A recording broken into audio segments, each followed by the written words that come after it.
അപ്പോൾ ഇതാ ഒരു ഐഫോൺ 70 Pro Max ആണത്. നമ്മൾ വിൽപ്പനയൊക്കെ ഉള്ളതാണ്. ജപ്പാൻ മോഡല്ലത്, ജപ്പാൻ മോഡൽ കേട്ടോ. നമ്മൾ തുറന്ന് നോക്കട്ടെ അതിന്.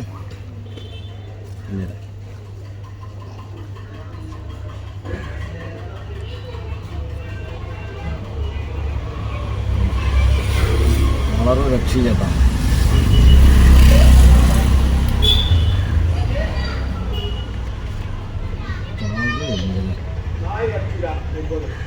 എടുത്തിട്ടില്ല. 70 Pro Max ആട്ടോ. ഇത് ആവശ്യക്കാരനങ്ങ് വിളിച്ചോളി, നമ്മൾ തരാൻ റെഡി ആട്ടോ. റേറ്റിൽ നല്ല കമ്മി ഉണ്ടാവും. ആവശ്യക്കാരനങ്ങ് വിളിച്ചോളിട്ടോ. പൊട്ടിച്ചിട്ടില്ല കേട്ടോ. സൂപ്പർ ഫോണാണ്. 70 Pro Max ആട്ടോ. 70 Pro എല്ലാം Pro Max ആണ്. ബോക്സ് ഇറക്കാനുള്ള പീസാണ്. അപ്പോൾ ആവശ്യമുള്ളവരെ വിളിച്ചോളി, കമൻറ്റ് ചെയ്തോളി.